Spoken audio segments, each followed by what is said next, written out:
Hello and welcome. Marhaba, wahlan wa sahlan, and shalom from Jerusalem. Hot on the heels of the historic peace accord between Israel and the United Arab Emirates and Israel and Bahrain, welcome to the first major public event showcasing Israel's startup nation to new partners in the Gulf, hosted here at OurCrowd, Israel's most active technology investor, and co-hosted by Emirates Angels, a non-profit that contributes to the early stage ecosystem in the UAE through its investor network. Here with a few words of welcome from Abu Dhabi is the chairman of the board of Emirates Angels, MASAOOD Al-MASAOOD. Salam, shalom, and peace be upon you. We're excited about this historic moment for the region and to expand a community of peaceful coexistence and, most importantly, build a powerful engine of economic and cultural exchange.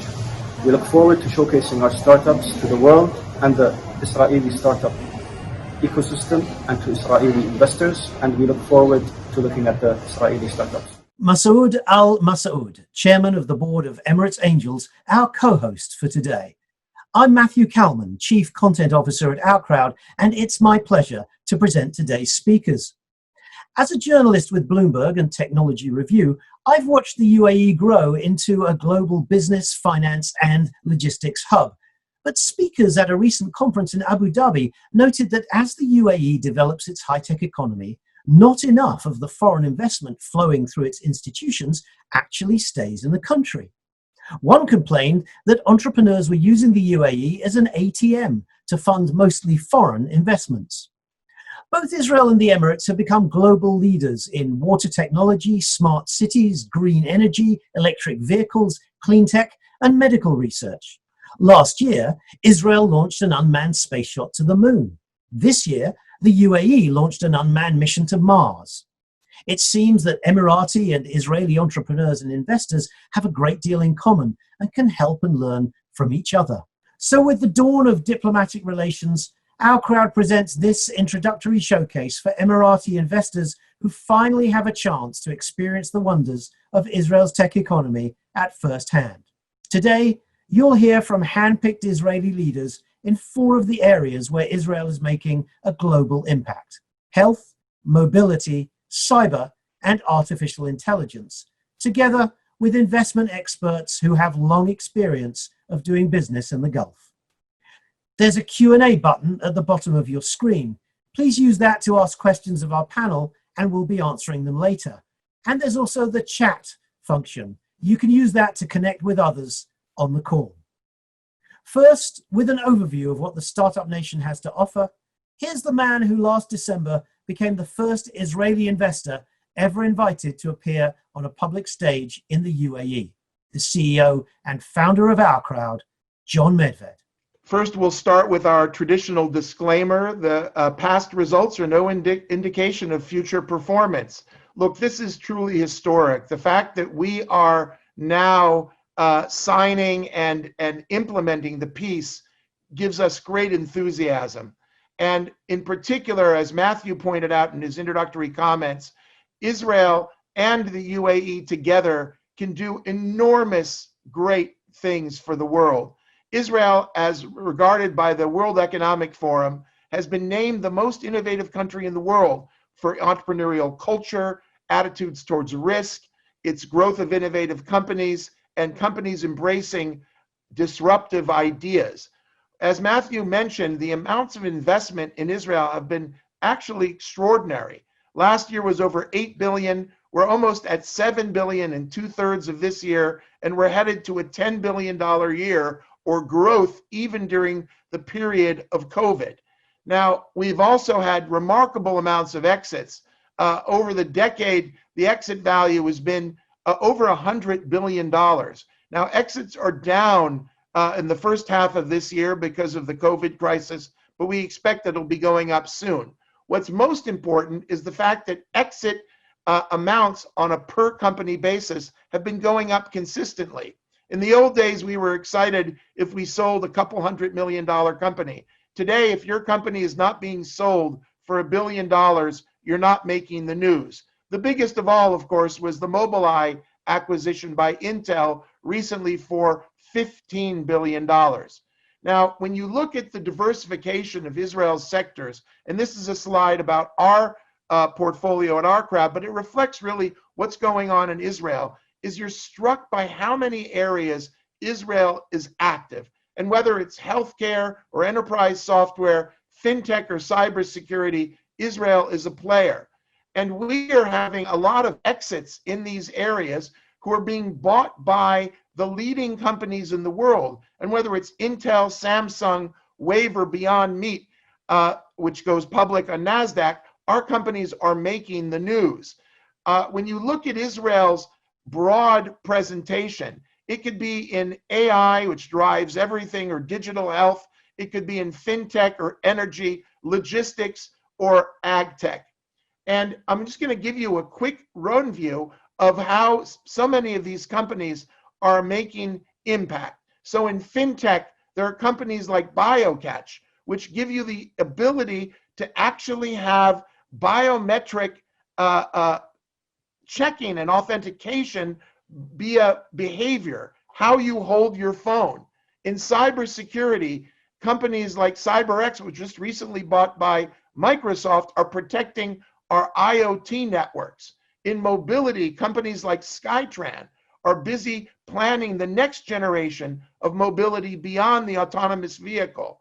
Alpha Tau is providing an absolutely remarkable new anti-cancer therapy where darts destroy tumors. In agritech, companies like Tevel are busy using drones to pick fruit. I hope someday they'll be doing this for dates. When you look at energy, you have companies like LocusView, which are building infrastructure for natural gas all over the world. Or in the area of AI, of course, companies like Halo, who are powering massive acceleration of artificial intelligence on the edge. And we've had a lot of really exciting companies, including Site Diagnostics, that recently raised $71 million in a round co-led by the Koch brothers, which actually gives you, in 10 minutes, an ability to get 2 drops of blood and get a complete blood count. Now, OurCrowd is going to do a lot together with our partners in UAE and Bahrain. We're going to be working with government partners, investment partners on corporate business development for joint ventures, and of course, events like this. Our platform, which you'll learn about more in the coming webinar, involves both the ability to invest in companies as funds for institutions and family offices and individual investors. We have a lot of companies, a lot of funds, incubators, as well as platforms and services. Our number of total investors today is actually over 50,000 worldwide, and our portfolio is becoming quite a robust portfolio with a bunch of companies over the $100 million mark. Every year, we're doing a lot of investments. Last year, we did 38 new company investments, and there are large rounds. We're raising extraordinary amounts of money on an ongoing basis. We're particularly concerned about the COVID crisis and investing in companies that are fighting this for vaccines, therapeutics, or for simply sustaining the new normal. And all of this is being driven by artificial intelligence, which is Israel's strong suit. You can see that Israel is one of the top 3 AI countries in the world, right behind the US and China. And we look forward to working together with the UAE, especially since OurCrowd is the leading AI investor in Israel. This is a reflection of what the AI environment looks like, which is quite wild. So with that, I'm going to turn it back to Matthew and the rest of the speakers. We invite you to join us with building this brand new future between the Gulf, and particularly the UAE and Bahrain, and soon others, and Israeli technology. Thank you for joining us today. Thank you, John. So that's Israel's tech ecosystem. And where does OurCrowd fit into that picture? And what do we have to offer investors and entrepreneurs from the Gulf? That's a question that's best answered by the chairman of OurCrowd in the United States, a former vice chairman of the Jefferies banking group, ALEC ELLISON. John has set the stage, giving you a sense of the startup nation. What I want to give you is a sense for the platform that enables you to access this. So what we've created is a professional and flexible access to the venture category. But I think it's important to put the venture category in an historical macro capital markets context. If we look back actually over 40 years and the digital revolution, which continues, there's actually something that's created more value than that. What that is the decline in yields. Back in the early 80s, you had in the US 15% risk-free interest rates. And we went through an historic bull market in bonds, which saw yields decline. And why that creates so much value is because of multiple expansion. We're now in a world where yields are near zero in almost every major economy, and there aren't many alternatives to where you can put your capital to create value. And that makes growth more important than ever. And that's really what our platform is all about. So I'm going to try to touch on 4 themes I'd like you to come away with. One is how global our platform is, underscoring the point John made about the diversification, the curation we go through, and how it's flexible and empowering. One size does not fit all. First, a global look at OurCrowd. We are truly around the world. Because as John said, 50,000 plus accredited investors in 180 countries, and we have 13 OurCrowd offices on 5 continents. This was underscoring the picture that John provided earlier of just how diversified we are. Diversification is really critical as an investor. It's easy to get excited about an area, but valuations can get high and you can have a poor outcome. In fact, we're often asked, what have we not done? Because we seem so broad. There is one area we're not, if you see in this picture, which is cryptocurrency. We haven't yet found our comfort zone in investing in that, but pretty much every other major growth venture area you'll see OurCrowd active in. Facts and figures. At the bottom, you see our committed funds is across 1.4 billion, the 50,000 number again. But at the top, you see the curation process we go through. Given the breadth of our platform, we are literally seeing about 200 potential investments a month. About 10% we'll dive into, and then about 10 to 15% of those, so call it 1.5% roughly, of the companies we see, will make it to our investment committee and then we'll decide to invest in.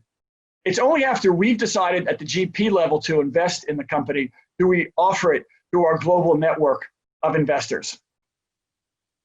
In terms of our diligence process, none of these criteria probably surprise you. They're all very important. We look at the backgrounds of people, large addressable market, simple value proposition, differentiation versus other solutions. Just because something is technologically innovative doesn't mean it's going to be a good business. If there's 5 other companies doing the same thing, it's got to be differentiated from the competition. We rarely do things that are seed level, although we have incubators that give us a view onto truly early stage activity. So we're already looking for traction and some commercial acceptance of the product or service. And then finally, good co-sponsorship is very important. Having other investors, whether it be other leading venture firms, well-known angels, or multinational corporations investing alongside of us. I will emphasize one element on people. While it's good to be looking for serial entrepreneurs, we don't limit ourselves to those. We will look deeply in the backgrounds, of course, of anybody we're thinking to back. But as I like to point out, if you look at, there's something that Facebook, Microsoft, Apple, Amazon, and Google, the top 5 market cap companies in the world, have in common, which is that they're first-time entrepreneurs. So we do not screen out someone because they haven't built a company before. In terms of what the platform looks like and this empowerment theme that we drive home, we try to bring the best of both worlds, if you will, of the classic venture capital fund business to individual investing, angel investing that many do. So you look along these parameters on the left: access, due diligence, legal rights, capital commitment, fees, and choice. We believe we are providing all of these: access to top deal flow, professional due diligence, the curation I described. We deal with the morass and complexity of the legal side of non-public investing. We invest on institutional terms, and we enable our investors to invest in institutional terms and have those rights that protect the investor. The capital commitment is much lower to get involved with us. We, of course, encourage large capital commitment, but getting involved doesn't require a huge amount initially. Our fees are lower than VC, and then this point about choice. And let me elaborate on that a little bit. We provide flexibility. You can invest on a deal-by-deal basis through selecting individual startups. You can have an account which has a reserve position for anything we bring and decide what to opt out, the so-called portfolio reserve.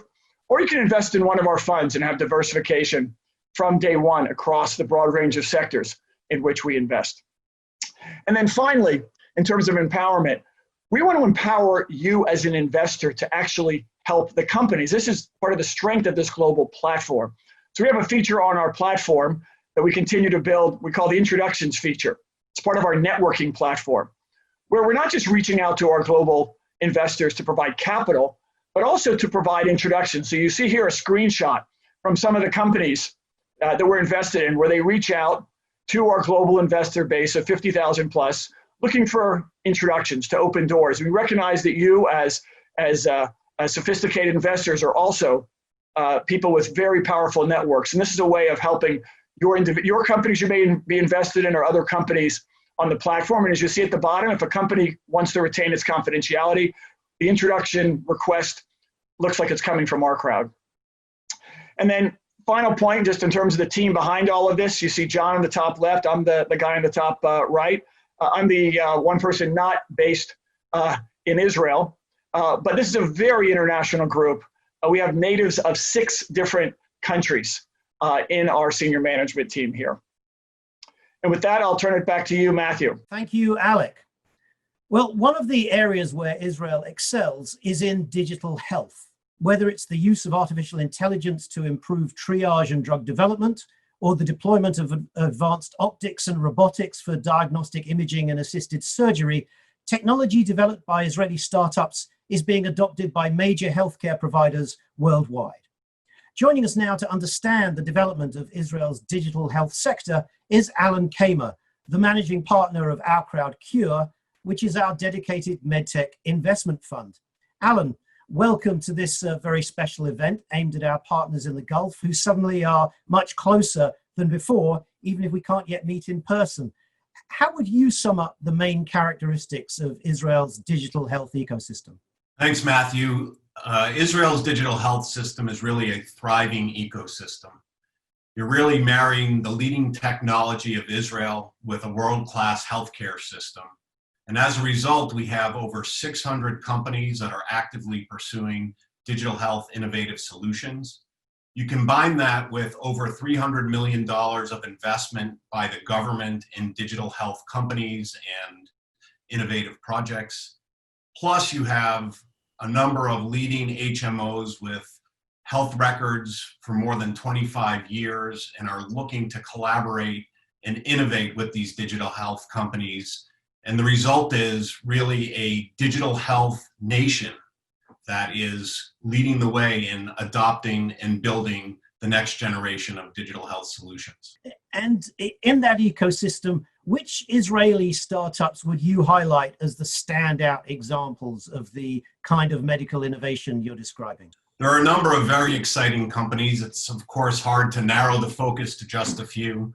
I'll first start with Zebra Medical. Zebra is really a leading deep learning medical imaging and analytics company with 6 FDA approvals for its algorithms and products. And it was named one of the 10 most innovative companies to work for by, most innovative health companies of 2020 by Fast Company magazine. And Zebra is leading the way with innovative solutions in the field of radiology, applying AI and machine learning to develop these next generation solutions. Another company I would point out is TytoCare. Tyto has an FDA approved and CE marked medical device that is used by patients remotely to diagnose things like ear infections, sore throats, upper respiratory infections. It's a turnkey telehealth solution that has grown rapidly during the COVID-19 pandemic.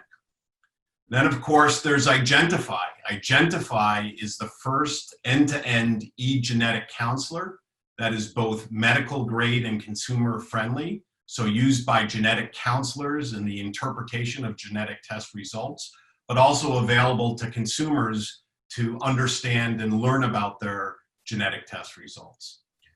There's a company, CyberMDX. Of course, Israel is known as the home for cybersecurity technology and solutions. CyberMDX is applying AI to prevent cyber attacks and to identify vulnerabilities in connected medical device within hospitals and home networks. And finally, I would point out MedAware, which is the leading AI patient safety platform that both eliminates patient errors, prescription errors that for medication that is inappropriately prescribed to patients, and it prevents adverse drug events, which is a leading cause of injury and in cases death as well, and also is now being deployed in the fight against opioid abuse. So those are just a handful of very exciting digital health companies based here in Israel. It's an impressive lineup by any standards. Where do you see the future development of Israel's digital health startups, and why would that be of particular interest to partners, entrepreneurs, or investors? So the future is quite bright for Israeli digital health companies. Their solutions continue to be adopted more and more widely across the globe.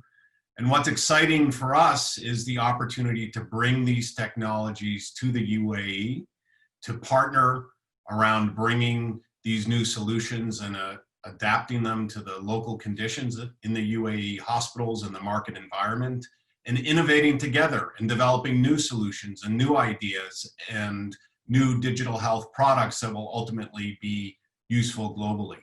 So we see this as a perfect opportunity for many digital health companies to innovate, work closely with partners in the UAE, and really bring forward solutions that will make a lasting impact. Thank you very much.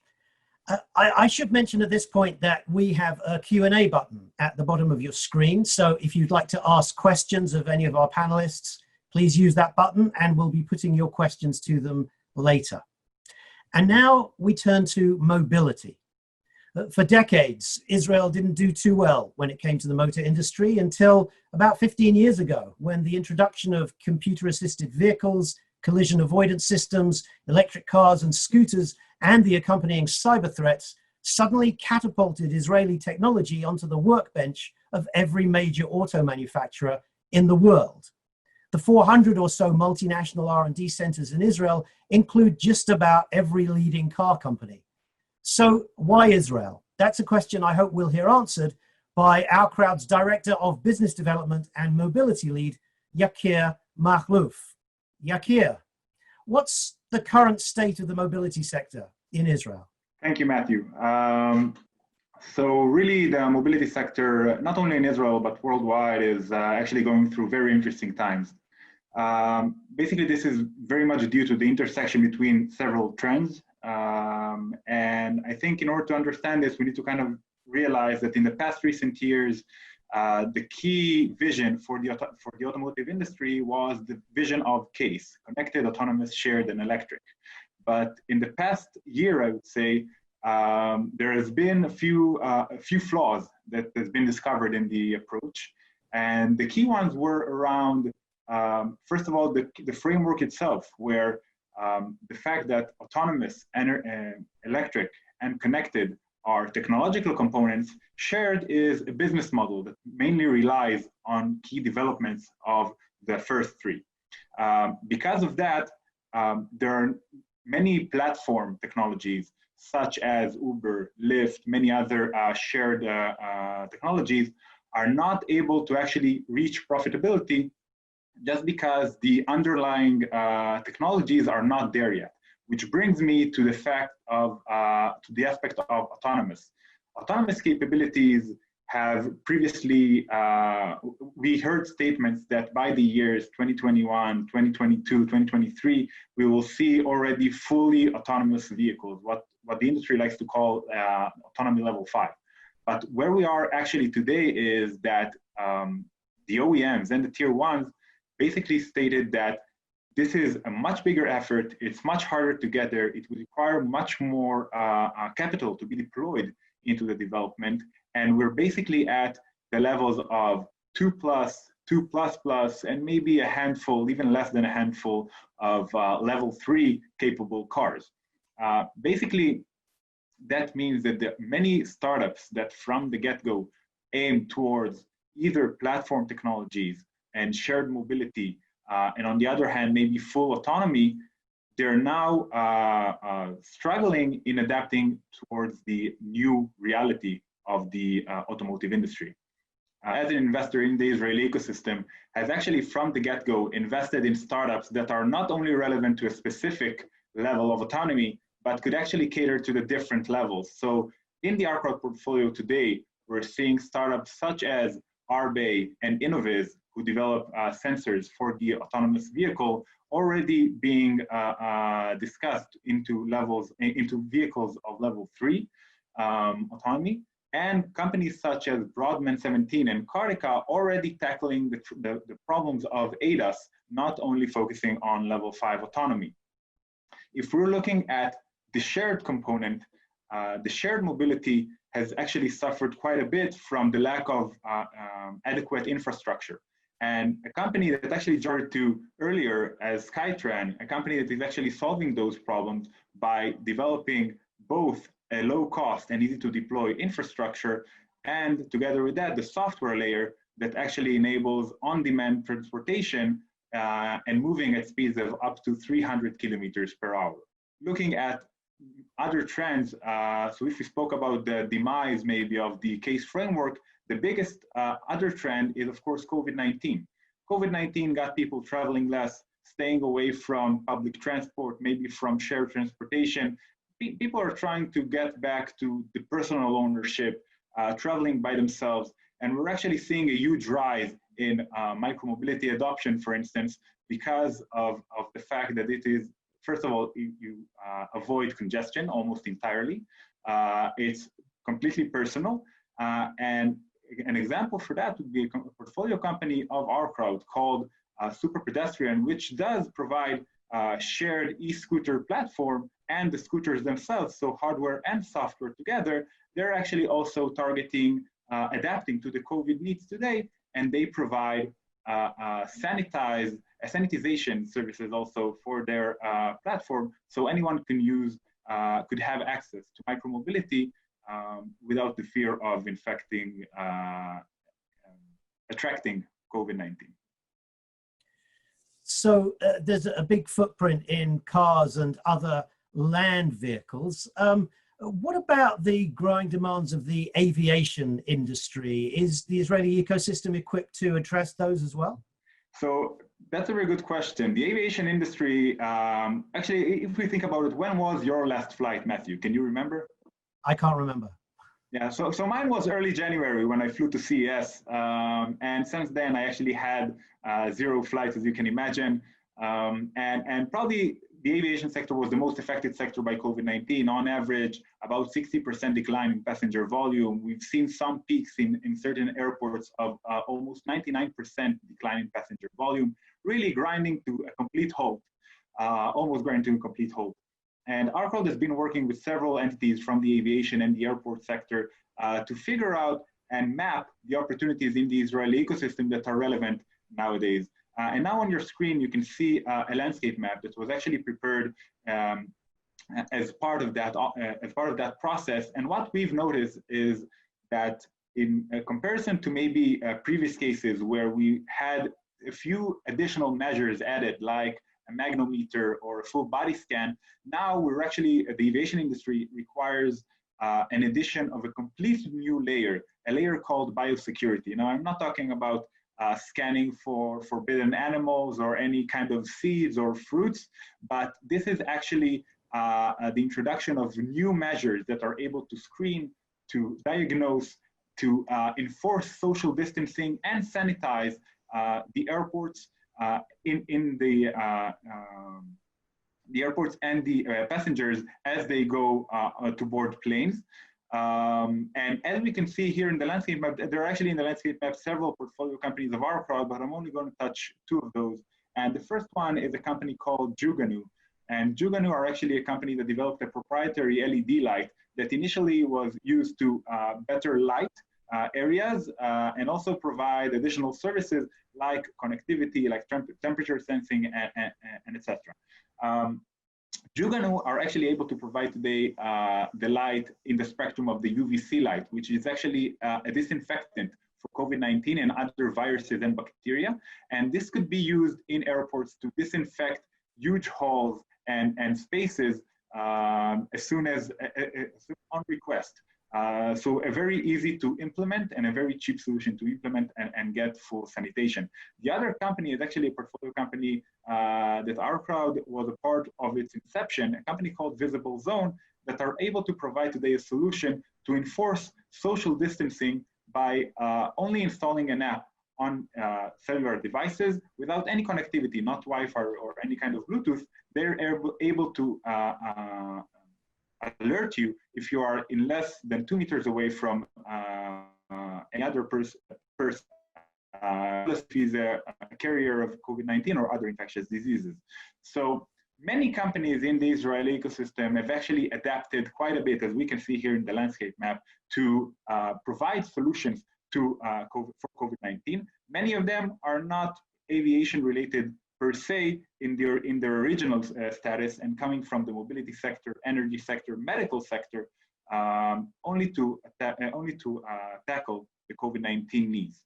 And finally, why would this aspect of Israel's tech economy, the mobility, be of particular interest to our audience today in the UAE? Yeah, sure. So actually, we're already co-investors with UAE-based investors in transportation solutions. Dubai Ports is actually a co-investor in Hyperloop. And Dubai is also very much known for its advanced infrastructure investments already, which brought down quite significantly the fatality rate in road accidents. So what I can say is that we at OurCrowd, we're very much excited to collaborate with UAE investors to promote further integration of such solutions in the UAE. Thank you, Yakir. Now, the development of new technology also brings new threats. The more our systems are connected, cloud-based, and remotely controlled and monitored, the more possibilities there are for remote infiltration, disruption, hacking, and attacking. Ron Moritz is OurCrowd's leading expert on cybersecurity. Ron, the UAE is as vulnerable to cyber attacks as anywhere else. What do you see as the priority cybersecurity concerns in the UAE that can be solved with the help of Israeli cyber expertise? Great question. I generally believe there's about 3 primary challenges today that are front and center. The first one is the exponential development and deployment of IoT devices. These are anywhere from doorbells, cameras, air conditioners, single-purpose robots in factories, many more. Those devices are very much compromisable. They're not designed with security inside, and yet they become super important for companies to deploy and use in order to advance their services. We have a couple companies in Israel that are now focused on this specific problem. One of them, NanoLock, helps lock down and tighten those products so that they can't be compromised from the outside. And a second company, IXDen, is actually creating a biometric fingerprint around those devices so that you know the device that's talking to you and sharing this information. Very important ideas. Another major trend, and I think this is a very important one, is that globally, we have a very big challenge in terms of the number of qualified cybersecurity experts. Every company needs some form of cybersecurity expertise and support, people who can respond to incidents, people who can solve the problems, analysts. The problem is if you don't have enough of these experts, then you need products that are going to actually prevent the issues rather than simply report them. Cybersecurity for years has been about reporting issues. Now, because we don't have enough people to respond, we need products to actually take care of those. Morphisec came up with a brilliant idea several years ago that prevents the attacker from changing code and allowing that code to load. So even if malware were to reach the endpoint device, it wouldn't be able to run. So these are important products. These are preventative technologies that are allowing us to move forward. And finally, the demand for protecting our confidential information, our confidential data, our customer data is intense. We hear it from all corners. And it is very important that we find ways to, number one, make sure that we're not violating the privacy rules and regulations. And number two, making sure we don't allow this data to leave our control because we're responsible for it. Two really interesting companies that are doing some amazing work in this area. One of them around the privacy of images of your face and facial recognition, which has been in the news, called DID, de-identification. And another one that's helping us with preventing data loss, and that's called It's Mine. So the UAE is a sophisticated market, and there are already many global players active there and in the region as a whole. So what can small Israeli startups offer the UAE that companies and public bodies don't already have from these major multinationals? That's a really interesting question, because I think in some way, Israel has become a shopping mall for multinationals seeking really the most innovative and creative technologies to solve cybersecurity problems today. We are certainly a cybersecurity powerhouse, and our entrepreneurs are raising flags and imagining solutions around cybersecurity challenges and threats very, very early. Their nimbleness is remarkable in comparison to how slow-moving most multinationals really are. And the reason that they're able to deliver these products and good products to the market so quickly is because they love working with early adopters. When you're a hospital system, when you're a banking system, when you're able to access this technology quickly and work hands-on with the product developers, this makes the relationship tight, and it makes the products that are being created accessible, flexible, and attractive. And this tweaking and fine-tuning, working with you as an enterprise to satisfy your needs, that's available from entrepreneurs who understand the need to get inputs from these very large corporations. Again, banks, hospital systems, other financial services, manufacturing companies.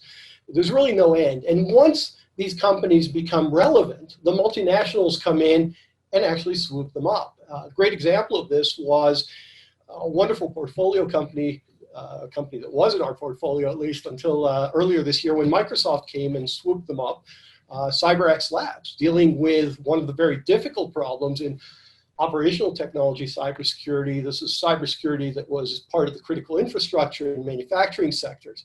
So there's a lot of areas, a lot of industry groups that we can get into.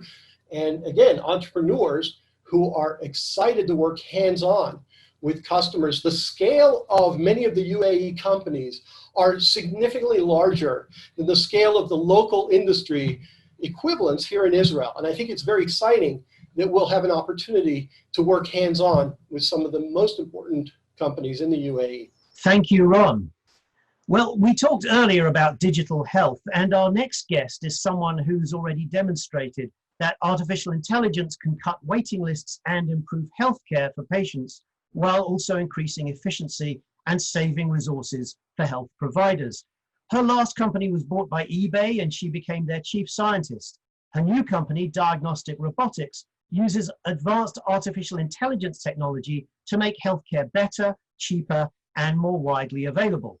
The company has created a medical-grade triage system that speeds patients through hospital registration to the correct healthcare provider.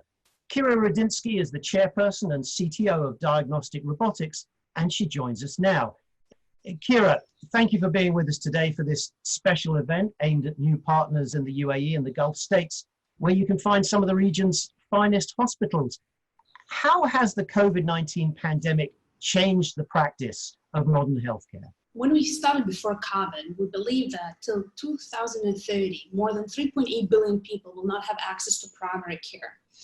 The outcomes should have been tremendous. The 3 to 4 hours people are waiting right now inside the emergency department would quickly become 8 hours and more, like we see today in China.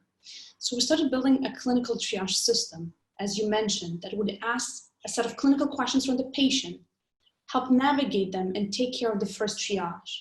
All of this was based on 76 million medical records and 60 billion claim data. But then COVID happened, and now people are more reluctant to actually visit their doctor. They're looking forward to fully digital healthcare. So we started enabling fully automated digital flows. I'll give you an example. While a patient is scheduling an appointment with a doctor, a system is asking a set of clinical questions. Does your arm urinating? Do you have an abdominal pain? Behind the scene, it correlates this with this billions of claim data historically and reaches a probability high for urinary tract infection. The health system we work with decided that when Diagnostic Robotics says about 30% that the patient might have UTI, they should immediately go and do a urine test. Instead of going to the doctor sending them to a urine test. And this way we connected with different sensor systems. The sensor can be sent to your home. You can take a picture of the result. Based on the result itself, our system would change the probability for an tract infection to even 90%.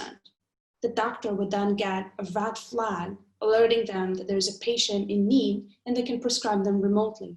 So we're describing here end-to-end flows, automating some of the routine patient requests and only integrating real doctors when needed. And what will you say is the future of this kind of digital healthcare? Are doctors going to be enthusiastic about embracing it, or are they going to see it as some kind of challenge? Today, less than 25% of the doctor time is patient-facing. Everything else is around documentation and routine work. We're only trying to automate that part of the work and leave more time to be human and take care of their patients. The next stages that I believe in, today when we talk about triage, we only talk about when the patient has a problem right now. I want to extend this to what we call proactive triaging. How can we look at the history of the patient for the last years and identify if they're deteriorating? We've been working for approximately 100,000 care managers in the United States through large health plans and building this type of automation for them. A primary care physician today is in charge for 2,000 patients, but it can even go to 5,000 patients. So people are just numbers for them. They cannot actually understand the full concept of what the patient is, their entire health situation. And this is where the automation comes in based on big data. We're trying to predict 6 months in advance which patients will deteriorate to ESRD, who will go to the emergency department, who's going to do an inpatient visit that can still be prevented. We then build machine learning models that also try to match them to the correct intervention. Now, this is a big deal. We're not going to go to the phase where we're prescribing them drugs and telling, you know, this patient needs chemo, this one needs something else. But we can tell them that if you involve a nurse and if you involve a telehealth psychologist at least once a week, in the past we saw large impact for this type of patients. So we're talking about the system that actually maps the patients, triages them to different care management programs and making sure they will not deteriorate. So taking part of the management that the primary care physician is supposed to do and automated part of it based on protocols he believes in, but also automation based on data and best practices from other doctors as well. So that's all to do with treatment. How do you see the future of preventive medicine? Is that also something that you're looking at? So everything I mentioned right now was around preventive medicine. In general, the concept of preventive medicine has been focused on just a couple of more tests. I want to extend this to much more. The concept of proactive is being able to ask questions from the patients all the time, monitor them, understand if they're gaining weight. For example, CHF patients, just the smallest gain weight means they're at risk of doing an inpatient visit. Knowing exactly their social situation, the social determinants score, especially in the US around the health, is about whether they have access to food, do they have people to help them, because if they don't, supplying even the smallest help can make a huge difference for them. But over time, also doing this without bias. And one of the main papers around this was published in Science last year, showing that a lot of those proactive or preventive medicine algorithms that are looking at the cost of the patients and based on them trying to predict who will be costly next year are actually biasing against race. And the main reason behind this is that specific people from certain race, especially Afro-Americans, were less treated historically.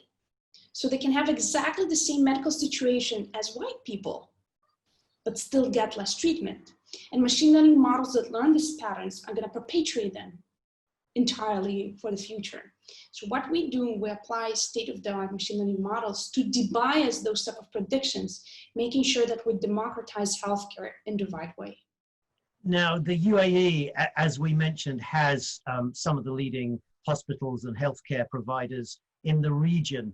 It's only been about a month now since all this news came about this peace treaty, but have you had any expressions of interest in your technology yet from the UAE?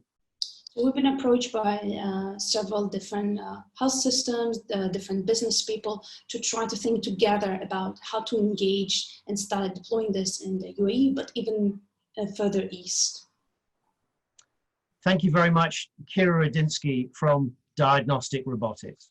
Well, the sort of disruption that Qure is talking about in healthcare, we're seeing in numerous sectors. And here are just some examples. There's the consumer software company Kentai, which uses AI and computer vision to create personalized home fitness experiences. There's CytoReason, which is another healthcare startup and a COVID initiative. It's an AI biological discovery platform that enables individual pharma biotech companies to benefit molecular level information learned from confidential clinical trials. Cyabra protects from disinformation and deep fakes by filtering out the fake from the real, making decisions based on unbiased and genuine opinions and content. The team at Cyabra consists of information warfare veterans from the Israel Defense Forces. Kartika is in the mobility field, and it's an Israeli-based AI company that focuses on driving assistance and autonomous driving solutions. Trellis is an early-stage enterprise software company focused on helping some of the largest food and beverage manufacturers optimize their supply chain through AI-powered insights. And of course, there's Diagnostic Robotics, which Qure RADINSKY has just told us about. Now, everything is becoming digital, but there are still physical products that need to be produced, shipped, and delivered to customers. The supply chain still matters, and when it goes wrong, as it has during the coronavirus pandemic, the digital technology that can help fix it matters even more. Joining us now is the Head of Advanced Technologies for the Global Supply Chain at Johnson & Johnson, Neil Ackerman. Neil, you have responsibility for innovation and advanced technologies that come out of the Middle East and Africa for Johnson & Johnson globally. Why does Johnson & Johnson focus on the Middle East and specifically Israel for the kind of leapfrog technologies and companies that you need? First of all, thanks for having myself and J&J on the group. Mahaban and Shalom. The reason why J&J focuses aggressively in the Middle East, it comes down to what we have really called the 3 C's. The Middle East and Israel, UAE, and Africa have all demonstrated a strong commitment to the first C, which is capability. The capability is clearly here from the past speakers that we've all just heard from, and the proof is in their exits and development of the leading technologies for corporates. The second C that we really focus on and why we're so excited to be here and on this call today is culture. These are cultures that are set to win. They are built to scale. They're not afraid of failure, and they help all the large corporates get there even faster. And the third and probably the most important C that they deliver for us is they know their customers. You do not have, let's say 40 plus exits and unicorns, billions of dollars represented here because you don't know your customers. You have this because you know what customers want, and you're able to continue to develop even more focus on what was best for them. And that is why we focus on this area, and that is why I'm located and living here in the Middle East. When you speak about customers, what is it about Israeli startups and their focus on global customer needs that resonates with you, and that keeps you investing time, money, and energy in the region? Well, there's a very important saying here. No one has exclusivity on great ideas. They come from anyone. In this region, it doesn't matter. You could be someone in the business for 30 years. You could be a leading corporate executive, and there'll be someone coming right up who's junior, and they'll have a great idea, and we can just go with it. So they're able to know and share amongst all levels. And I think that's a big, big feature. The second one is they know that customers want three things, and it leads back to knowing customers. They know in this particular area, when we speak about them, that customers always want a fair price. They know that if you are too expensive or too cheap, you won't be able to scale it effectively. So it has to have a fair price. They know that customers want options and selection. And so that's what you see in all the past speakers. There's many companies that do all sorts of areas within the business, as they were referencing the charts here. And that's very important. And the last one is, have you ever noticed how efficient, convenient, and effective these are? They don't make it complicated. They make it simple. So that way we can adopt them into our big corporates, give them to our customers, and they can help us scale it around the world. So this is why we spend all the energy in this region, and this is why we continue to grow our organization here in this region, adding people, resources, office space, and investments. And so from your perspective, Neil, from a global multinational like J&J, what would be your advice for our partners in the UAE and others watching today? We are really excited to continue our relationship in the UAE like we've done in the past. We're excited to be part of this partnership that is existing between Israel and the UAE and Bahrain. And my advice has been the same to the Israelis as it's been to everyone else in the Middle East and in Africa. Friction equals failure. The only way is to collaborate. And it takes practice with everybody. But when you eliminate friction at the customer use case level, you'll see tremendous achievements across the industries. So when someone said, what do I think about the Accord and these agreements, and the peace treaties? The input is just the peace accords and the treaties. The output is the results that's in our hands. This is what we do today, even on this call, this webinar. The output is us. This is just the beginning, and I'm real excited to continue the relationship. I really appreciate you asking these questions today. Shukran. Thank you, Neil Ackerman of Johnson & Johnson. And I just want to remind viewers that the Q&A button is there for you at the bottom of the screen. Send us your questions and we will be putting them to the panel. We stand today at the dawn of a new era. For the first time, Israeli startups, entrepreneurs, and investors can look to our eastern neighbors just 3 hours flying time away and see a whole new world of possibilities for partnership and cooperation. But what can you see from the UAE when for the first time in more than 70 years, Israel isn't just a blank space on the map, but a real destination and a concrete opportunity for business? One person at OurCrowd with deep experience of relations with the Gulf states is our Chief Operating Officer, Josh WOLFF, who spent many years at his previous company forming business partnerships with major Gulf companies and individuals. Josh, what practical experience does OurCrowd have that makes it a suitable match for individual investors from the UAE?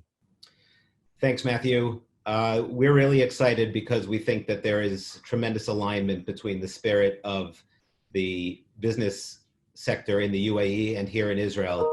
And part of that is that OurCrowd has successfully built over the last 8 years, not only the world's most active and diverse venture capital platform, but we have also successfully straddled the divide, the accessible exclusive divide. what we combine is the ability to access evergreen products when you want them, as you want them. But we've also created one of the world's most exclusive portfolio of technology companies that are going to impact lives daily now. This is no longer the future of 5 years down the road. So these are technologies and investments and innovations at your fingertips, not only in terms of lifestyle, but in terms of your financial portfolio. And what practical tips can you offer for a new Emirati investor who's encountering the OurCrowd platform for the first time? What's the first step? Well, I think it's a focus on the growth. And I think that understanding that our platform is delivering all sorts of features, which really are unprecedented in this asset class. The platform itself offers not only the alignment of investing alongside us, we are not throwing opportunities at you that we haven't diligenced ourselves, but we bring you right into the boardroom of the investment committee. The analysis that we offer you, the interactions with CEOs on webinars, you are not only watching and learning from the front row, but you're literally on the playing field. Now, it's still early days. The peace treaties with the UAE and Bahrain were announced just a month ago and signed in Washington only last week.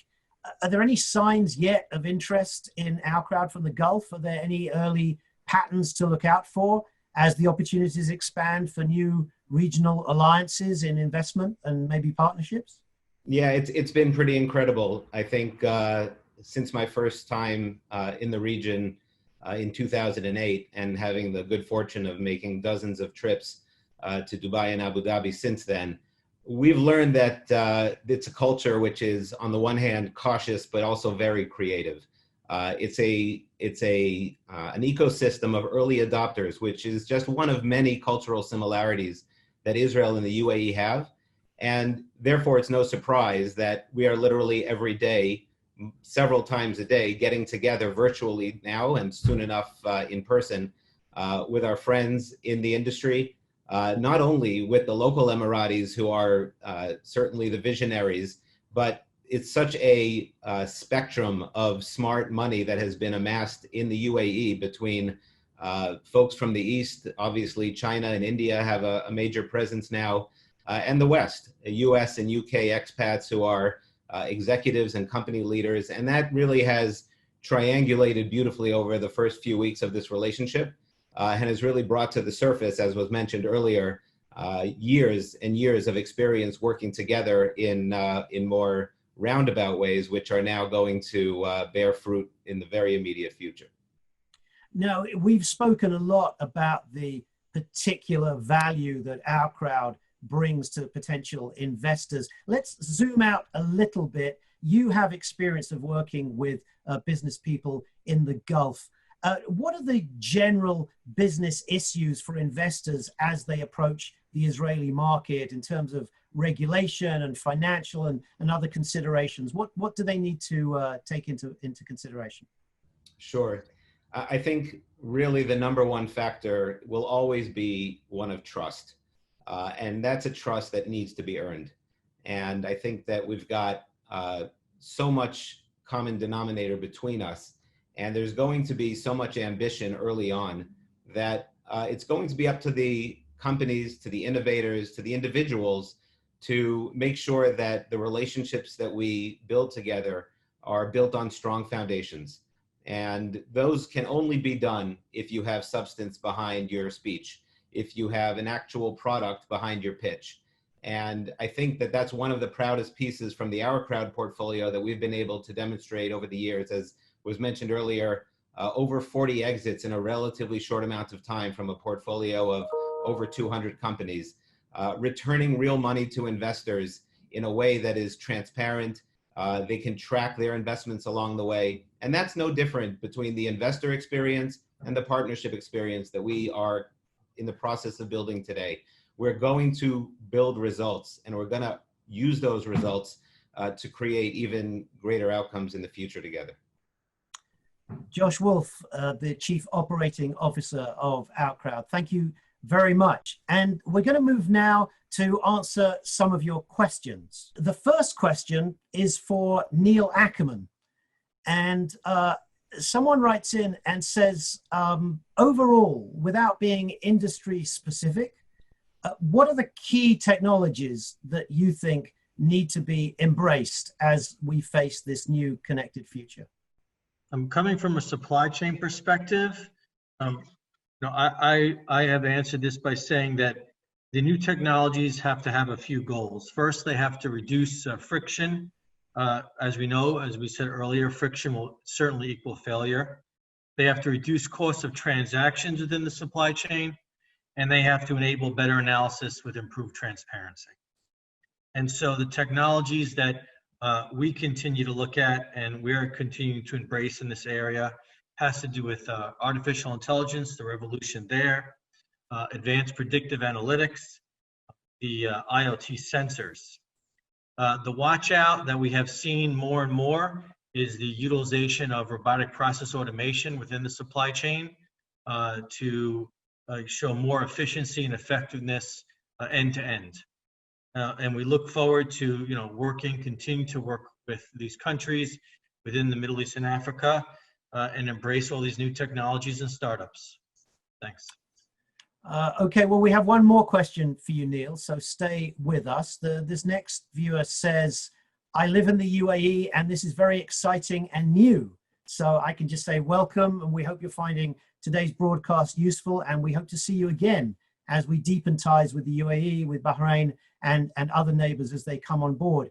And the question, Neil, is when you think about big problems to solve, what would you say are your top 2 or 3? That's a great question. They seem to change all the time.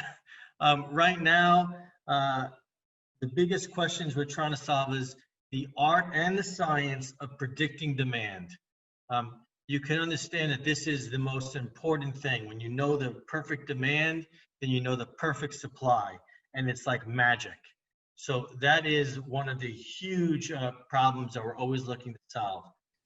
The second one is this idea of true visibility. So we can have the democratization of data so everyone has the facts in the decision making. This idea of visibility end to end, always seeing it, always knowing it, and then everyone have access to the same data is so very important to us. And the last one really is all about leadership. We really want to teach the skills of resiliency and agility as we work together in a global world. And I think that these are some of the biggest problems that we work to solve, and we're hoping that we can work with all of you to solve them together as one team. And I do appreciate the question. So the next question is for Josh Wolff, the OurCrowd COO. It's Josh, you've been to the UAE dozens of times and done extensive business there in the past. So how do you think the flow of business will change with the peace deal and the mutual recognition? Well, I think that in the Jewish tradition, we have commandments that are don't do this, and others that are do that. And typically when we talk about relationships and governance, it's all about don't do certain things. And now we have really been catapulted into a world of do this. And I think that's going to be a spirit very quickly recognized by the corporates. We're seeing that right under our nose every day now. We think that the government officials and the rulers have been really chomping at the bit for this opportunity for a while, maybe without telling too many tales out of school. These are the types of conversations that we found were indicators. And now I think it's just going to be a remarkable transformation, because the presence of the UAE business people here in Israel, the presence of Israelis on the ground there is just going to kind of bust the doors wide open. And again, we hope that it will be done in the right controlled and mature fashion, but we have a lot of growth to look forward to. And stay with us, because we have another question for you here. Will OurCrowd itself be investing in startups in the Gulf states? Absolutely. When John and I were in Abu Dhabi recently, we met several entrepreneurs who really impressed the daylights out of us. Now, of course, It always is a valuable and I would say synergistic combination when the investors are local in the anchor spot, and then we can bring in money from across the globe through our platform. The one thing that I would encourage everybody participating today to do is take a look at the platform. Logging on is easy. We don't take any money. We don't spam you. We simply want you to engage and look at the way we analyze deals, because you'll see that we are a gateway to the world. And the opportunity now to bring that gateway from the world's leading platform straight into the UAE is one that we're going to learn from our partners locally there. And the sooner we do that, the better.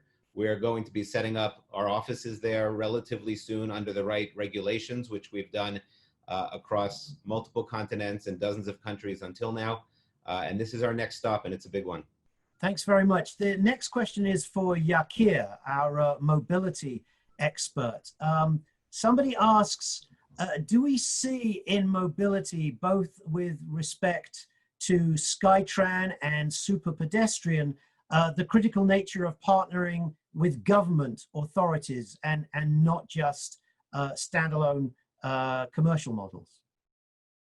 Yeah, so sure, definitely. I'll start with super pedestrian. They're actually a company that, if you're looking at the micromobility business, the business is actually not existent if the governments are against it. So there is a lot of mutual work between super pedestrian and local governments, municipalities, to actually facilitate such agreements, because otherwise it just wouldn't work. As for Skytran, definitely this is a big infrastructure effort. There is the engagement from the government that is needed for the regulation of it. This is, of course, a completely new mode of transportation, and the regulation is now being set. So we'll definitely see involvement of governmental entities in those efforts. Thank you very much. And the next question is for Alan KAMER, who's our health expert.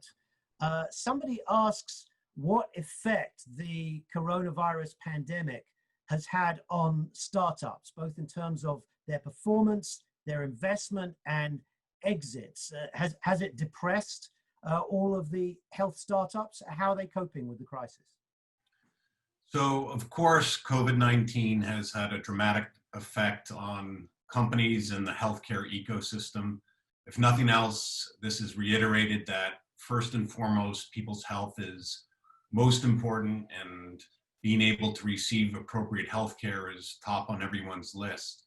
I would say companies that have solutions that are solely available or sold directly to provider organizations have found it a difficult environment, because obviously hospitals and physicians are focused on dealing with COVID-19 and curing those patients. But there are many, many vibrant healthcare companies, digital health, med tech, and others with solutions that go beyond remote patient monitoring, telemedicine, et cetera. And those companies are quite healthy, and in fact are doing quite well as some of the regulation and some of the reimbursement have evolved to include payment for those services or include approval to use those services in many markets. So I would say it certainly depends on the company, but overall many healthcare companies and digital health companies are quite healthy and thriving in this changing environment. Thank you. And our next question is for ALEC ELLISON. ALEC, in terms of the VC scene as a whole, how do you think these new peace deals are going to affect it? Well, I think it's going to broaden both the capital base, clearly, but as important, or maybe even more important, broaden the markets for companies to grow in. So when you remove these barriers, when you remove the friction, as Neil talked about, friction is perhaps the biggest issue that startup companies face. And so suddenly you've got 2 countries and hopefully more joining the mix that have reduced friction. And so getting from 0 to 1, as it's often called, getting that first customer or 2 in the venture world becomes easier. And that creates the flow of business in both directions. and you've got two very, very commercially oriented countries. I don't think it'll be surprising when we'll see Israeli companies looking to the UAE as their first market internationally. Israeli companies are inherently internationally oriented given the small size of its home market. And I think we'll see the reverse of entrepreneurial companies in the UAE looking to Israel as the first foreign market to try to get exposure and customers in. And stay with us. We have one more for you, ALEC. Somebody writes, as an experienced institutional financial manager, what, in your opinion, drives the credibility and track record does OurCrowd demonstrate that has earned the trust and respect of major global banks and investment firms? It's a great question, and we're very, very proud of the distribution relationships we have around the world. Here in the US with Stifel Financial, which is the 6th or 7th largest network in the private wealth world, with NAB in Australia, UOB in Singapore. We hope to have similar relationships in the UAE. These are, to get to this point, the hurdles that we've had to go through in terms of our compliance, in terms of our processes, in terms of our accounting, are very, very high. And we're very proud of our infrastructure that can deliver to our investors around the world. So again, we want to build on that, but it is taking years for us to get to where we are, and we'll again hopefully leverage it as well with relationships in the UAE. Thank you. And finally, for our CEO, JON MEDVED, a very simple question, but I'd like you to broaden it out into maybe a parting message for our audience today. Somebody simply wants to know who can invest with OurCrowd. First of all, I really enjoyed all the panelists and your comments, Matthew. I think this is a great beginning of a whole series of events that we want to plan for the region, for our new friends in the new and old friends in the UAE and in Bahrain, and many countries to come and join this incredible process of building peace in the Middle East. Look, OurCrowd is a platform for what we call accredited or qualified or sophisticated investors. We allow investors to join our platform, and at the moment we have about 55,000 worldwide if they meet the criteria in their local countries. We're busy, as Josh mentioned, working closely with the regulatory authorities in the UAE and in Bahrain and elsewhere to determine how we can start bringing investors onto our platform and do it within the frameworks of local registration. We will be working with the authorities to make sure that what we do is coordinated and well planned and well executed. So in the meantime, people should register and get access to our newsletter and to our information. And over the next several weeks and months, we're moving very fast. We hope to be able to bring investors onto the platform to actually make investments.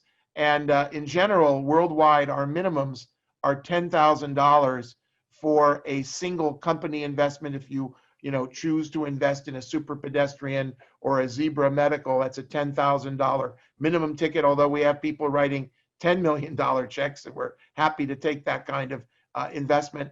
And then we have funds that represent a $50,000 opportunity. But I want to make one more parting comment, which is that I think the real opportunity here is not only investment. The opportunity is joint activity, joint development, joint ventures, and really just on a bottom line working together. UAE and Bahrain represent entrepreneurial communities that really are leaders in many areas, and not just the space probe to Mars, which we're rooting for along with much of the world, but the fact that they are such leaders in smart cities, in transportation, in healthcare with some of the most advanced hospitals really in the world, and in logistics and shipping, aviation. These areas, we don't look to lead, we look to learn. We look to work together to find entrepreneurs who we can back and make investments and bring capital from our investor base around the world, and how we can, you know, take 1 + 1 and make it equal 11, how we can create real synergy between our peoples. And that's where this is going to really, I think, create value for both countries and for the entire world. And we're just in the early days of this process. We have to realize that we're building a solid foundation for future success. And we wish everyone just a great start of this incredible adventure together. And we look forward to seeing you in person soon, inshallah, in the UAE and Bahrain. Jon Medved, all our panelists, and you at home, thank you for joining us.